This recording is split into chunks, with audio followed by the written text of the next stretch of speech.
From May 9 cases to civilian trials, इन stories ने एक बड़ी डिबेट को जन्म दिया है। Should civilians have the right to appeal against military court verdict? और इसी बैकग्राउंड में सुप्रीम कोर्ट का एक बड़ा फैसला सामने आया है। सुप्रीम कोर्ट ने हुकूमत और पार्लियामेंट को 45 दिन का वक्त दिया है। Within this time, a law must be passed जो सिविलियंस को एक independent right of appeal they against military court decision. Court ने कहा आर्मी एक्ट में प्रोटेक्शंस हैं, लेकिन अगर अपील का रूट सिविलियन फोरम में ना हो तो आर्टिकल 10A जो हर सिटीजन को फेयर ट्रायल गारंटी करता है मुकम्मल नहीं होता। तब तक के लिए कोर्ट ने डिसाइड किया है कि सिविलियंस अपने केसेस हाई कोर्ट में चैलेंज कर सकते हैं। हाई कोर्ट देखेगी कि क्या ड्यू प्रोसेस फॉलो हुआ, एविडेंस सही था और क्या फेयर ट्रायल हुआ।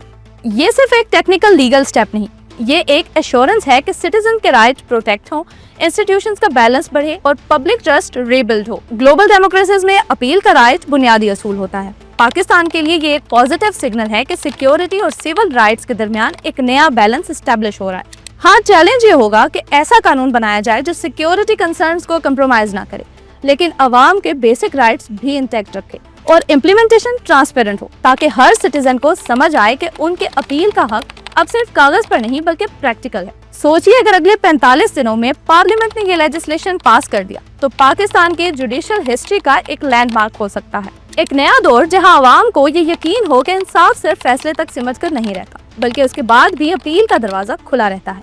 This is not just law making, ये अवाम और अदालती निजाम के दरमियान एक नई अंडरस्टैंडिंग बनाने की मूवमेंट है और शायद ये वो कदम है जो पाकिस्तान में जस्टिस को और एक्सेसिबल और स्ट्रॉन्गर बनाता है। ऐसी मजीद अपडेट्स के लिए फॉलो करें लफ्ज़ डिजिटल।